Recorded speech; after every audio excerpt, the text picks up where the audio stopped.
Welcome back to our Transport Topics magazine event series, Recharge. Here is the brown bag lunch segment of the Recharge event. And with me, we have Connor Wolf. He is our business reporter, and he's going to tell us a lot about EV infrastructure and all the people that we've talked to so far. There's the OEMs and the fleets. Connor is going to bring all of that and put that together into a nice fitted puzzle. So we welcome Connor Wolf to the Brown Bag Lunch. Welcome, Connor. Thank you, Michael. It's great to be here. Great, great. Like I had mentioned earlier, we talk to OEMs, we talk to fleets, and there's a lot of pieces and puzzles when it comes to the EV infrastructure. Mainly the truck stops are going to be involved, and just all the inner workings that the techs need to deal with. And we've really looked into that boots on the ground look when we talk to the manufacturers about EV infrastructure. But Connor, my question to you is all these pieces are in place for the infrastructure, but in a business sense and in your reporting, what does that all look like from the 10,000-foot view? Basically, infrastructure just means all the things that go to support these types of vehicles. And obviously, the go to thing that people think of is charging stations. And there's reason for that. That's pretty much the most critical piece. And the issue there is one, there isn't a national charging grid. So there's a situation where that's going to be a problem for long haul or things like that. A lot of the charging right now is very private. It's done at the carrier's base of operation, whether it's local or their headquarters. It's sometimes done through dealership networks or directly out of the OEMs. And it's very decentralized, and there's nothing inherently wrong with something being decentralized. It can actually be a very good thing. The problem in this case, though, is we're very much in the early stages of figuring out how to actually do an infrastructure, the infrastructure of this type, and what the charging network should look like. We were just finishing conversations about standardizations for ports for chargers.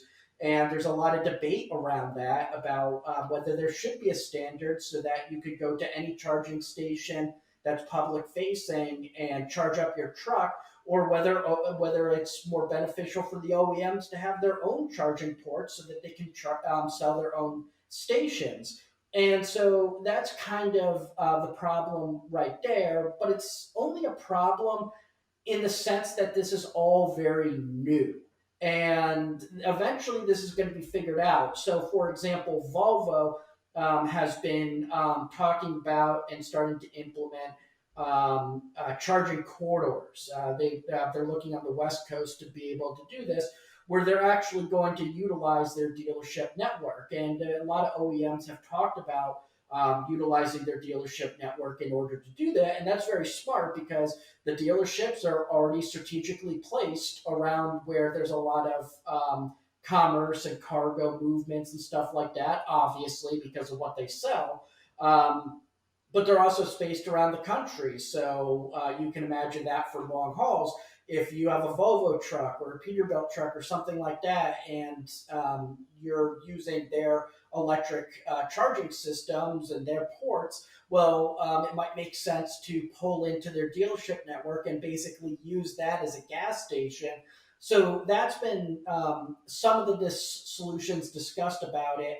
And then on top of that, there is also that conversation about whether there should actually be not connected to the OEMs, but perhaps supported by the OEMs, but something that is an actual dealership a charging network, similar to how we have gas stations where it doesn't really matter what your car is, you can pull up and Well, get that well, gas. that's one.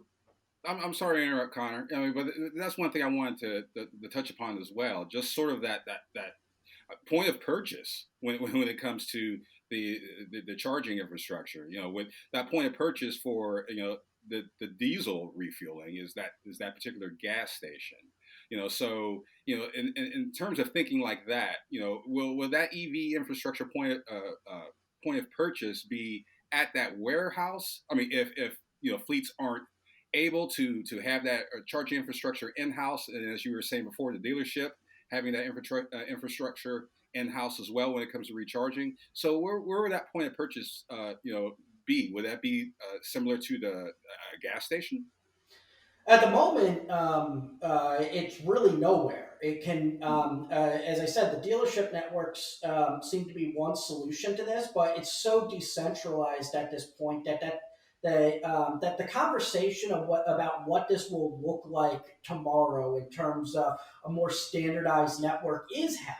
And people Mm-hmm. are discussing whether it should look like gas stations, whether it should be at gas stations. We know some of the truck stops, especially the national brands like Truck Stop, like Loves and stuff like that, do have charging stations already. Mm-hmm. So that kind of infrastructure does exist. But Mm-hmm. like I said, it's all very decentralized, Mm-hmm. but only And because it's also, so new. Eventually, there is going to be some form of standardization, whether mhm, that's through government mandate or whether through just a figuring out of best practices of a slow evolution of industrial trends. One of those things will eventually happen, and we will have some form of a standard in order to figure out how to charge trucks, especially for long haul trips, where you can't just base it out of a base of operations. You need to actually have options along the way. But at the moment, there really is no answer. But there's a lot of testing and figuring out where the limits are and the best way to go about doing that. And that's a if you want the solution now in terms of what a standard's going to look like, well, you can take some guesses, but it's not there yet. But if you're kind of excited about seeing the evolution of technologies and industries and seeing how these things change in real time, it's a great time to pay attention to the EV infrastructure networks. that's definitely a great point, Connor. Just when it comes to standardization of that, and if anyone knew what that would look like in the future, I think they're going to be a very rich person. Let's switch gears a bit from that infrastructure and just kind of nail down the things, including the partnerships involved. I mean, of course, that partnership can be involved in that whole the recharging infrastructure bit of it, but also in the maintenance of that as well. I mean, there's a lot of unknowns in that, as you had pointed out with the with recharging infrastructure. But there's also some unknowns when it comes to maintenance and repair, and those things are beginning to be assuaged by just the many partnerships that are involved. What one with OEMs and fleets, or OEMs or and truck stops. From your reporting when it comes to just building that infrastructure, what type of partnerships are you seeing? Well, the partnerships, the obvious ones at this point that kind of relate to my earlier answer, is the partnership between the OEMs and their dealers. A lot of Mm-hmm. times, these dealership networks, the individual dealers within the network are small businesses or private, or maybe they own a handful of dealerships, but they're technically a separate business to the OEM. And it's similar to franchising, like McDonald's. They're technically small businesses, most of them. They're all connected to a brand name. So that's the obvious partnership. Obviously, the government, transportation administration, stuff like this, wants in on this action.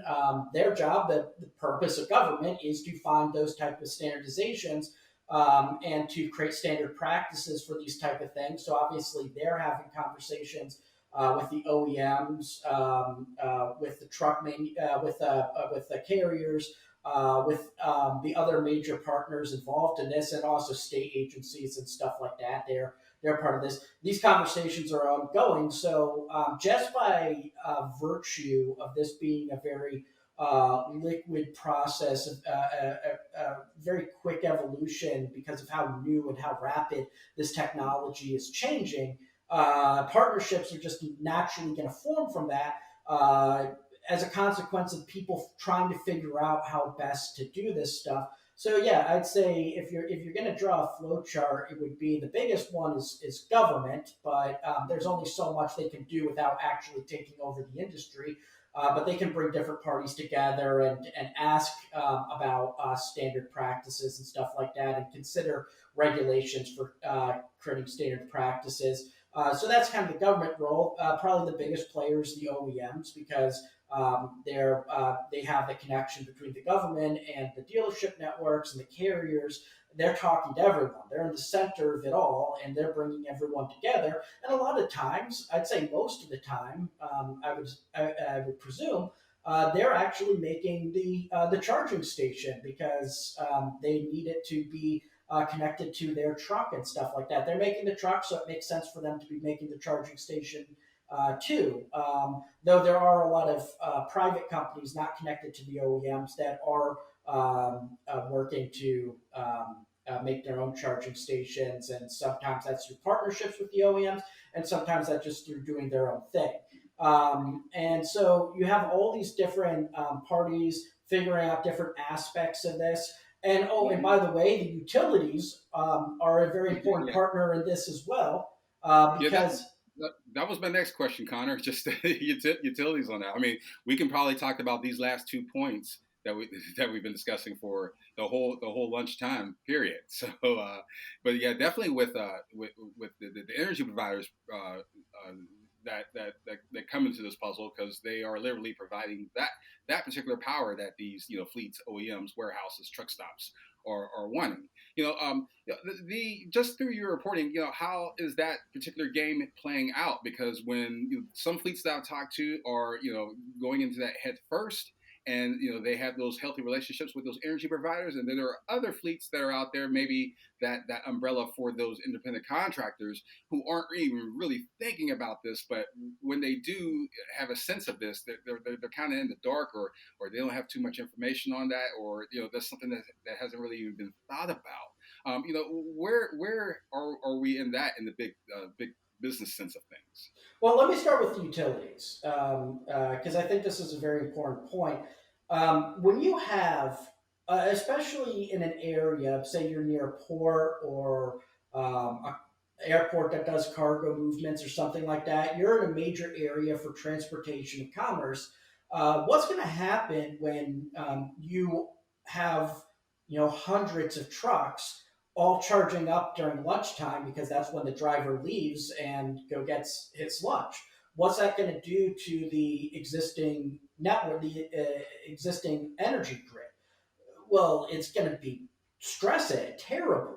Especially considering that's when people are other people are using electricity too. So basically, the way the electrical grids work is they're designed to be able to do peak power times and low power times throughout the day, depending on when energy usage is most common.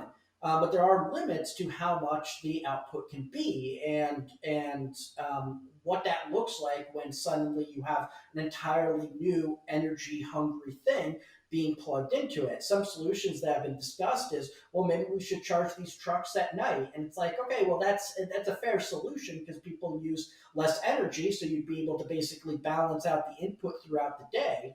But the problem is that really feasible when you talk about battery limitations and stuff like that? The driver might have to charge multiple times throughout the day, depending on what he's hauling and what he's doing with that truck. Does it make sense when you're talking about long haul and the potential of having charging stations along the way? So it's a solution, but there's massive problems with that. Another problem with the energy consumption output, and I think this is important to mention because it's something people are actually curious about, which is all right, the transition to these green vehicles are important because they're more environmentally friendly. They have less emissions. But aren't they getting energy from coal plants and from other things like that?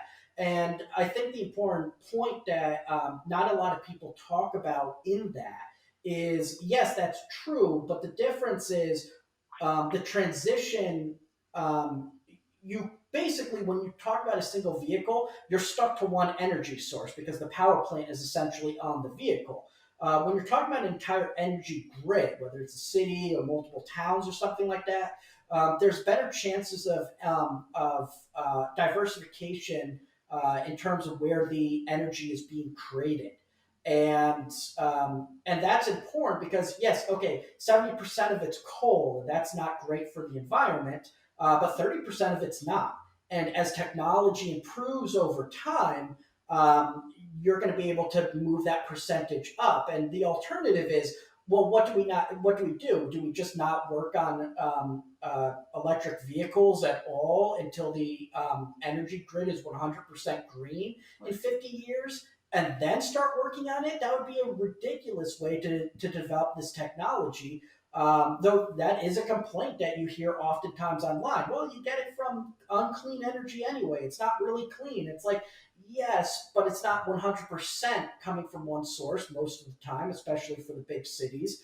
And the transition away and to implement more energy efficient or green sources into the grid is more feasible when you're talking about the entire grid as opposed to a single vehicle. So that's kind of the obstacles that are present right now. But it's not really something that is a detriment or that people should be afraid of. It's more of a, hey, this is just the reality of the situation, but we're making great progress in the meantime. Well, that's the thing. We shouldn't be scared of the future, Connor. But it's a it's a very interesting conversation to have where this world of EVs and where will it take us? Because there's so many pieces and parts to it, and our conversation just scratches the surface on it. That's the time for our brown bag lunch. We'd like to thank Connor Wolf for joining us today and making us all smarter. Thank you, Michael.